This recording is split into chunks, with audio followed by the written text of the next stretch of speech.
Bonjour à tous, c'est Bertrand, votre coach web. Bienvenue dans ce nouvel épisode du podcast, l'épisode 225.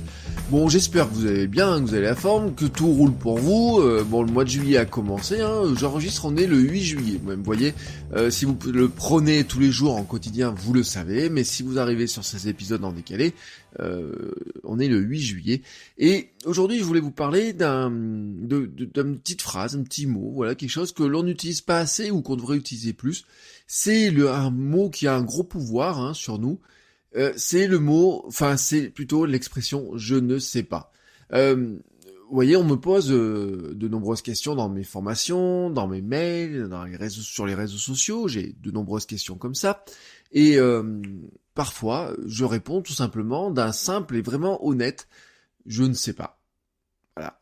Alors, ça peut paraître surprenant parce que on est dans des situations où nous sommes là pour partager des connaissances, apporter de l'aide aux gens, leur apporter de la valeur, comme on dit, même si finalement on finit par se demander ce que ça veut dire. Et on a cette volonté de dire il faut que je sache tout. Voilà, c'est un peu notre recherche de la perfection, c'est notre recherche du savoir encyclopédique sur les sujets. C'est aussi un biais qui pour moi vient aussi de l'école, profondément. Là, je corrige, j'ai encore quelques copies à corriger.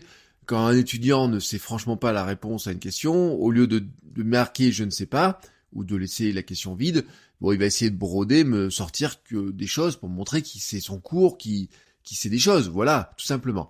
Mais là, en fait, quand vous faites votre contenu, on ne vous note pas, il n'y a pas de prof qui va vous mettre un 0, un 5, un 10 ou un 20.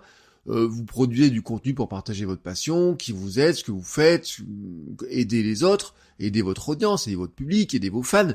Donc, vous n'avez pas besoin de tricher, je vous ai dit, la vérité dans ce que nous faisons, c'est de rechercher la sincérité. C'est pas de rechercher le savoir encyclopédique.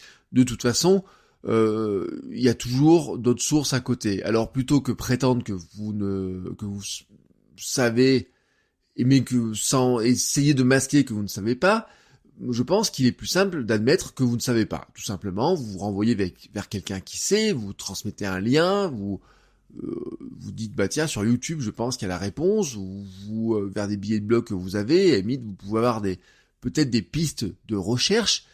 Vous pouvez dire aussi que vous n'avez pas essayé le logiciel dont on vous parle, mais que vous allez le faire tout simplement. Oui, car l'idée c'est de prendre cette question, de la noter, de l'ajouter dans les sujets sur lesquels vous allez travailler, les sujets à creuser, les réflexions que vous devez avoir. Dites-le simplement, voilà, vous dites simplement je ne sais pas, et puis transformez cette question qui paraît être sur le coup un peu piège et sur laquelle vous voudriez tant avoir une réponse, en nouvelle occasion d'apprendre. Voilà, vous prenez cette question-là, vous dites je n'ai pas la réponse sur l'instant. Est-ce que ça peut être une réflexion, ça peut être un logiciel à tester, ça peut être quelque chose à creuser, des recherches, un livre à lire ou je ne sais quoi. Mais prenez cette question qui vous paraît piège en nouvelle occasion d'apprendre. Et quand vous savez, quand vous avez un bout de réponse, quand vous avez un élément de réponse, quand vous avez quelque chose dans une nouvelle connaissance pour aider la personne qui vous a posé la question, faites-en un contenu nouveau, voilà, que ce soit un billet de blog, une vidéo, un podcast, faites-en un contenu nouveau et envoyez un mail à la personne avec le lien pour lui dire à l'époque je ne savais pas, mais maintenant j'ai un élément de réponse et je la partage avec vous. Pour moi, il est donc important d'admettre ces petites... c'est même pas une faiblesse, finalement, c'est une force d'être capable de dire ce mot « je ne sais pas ».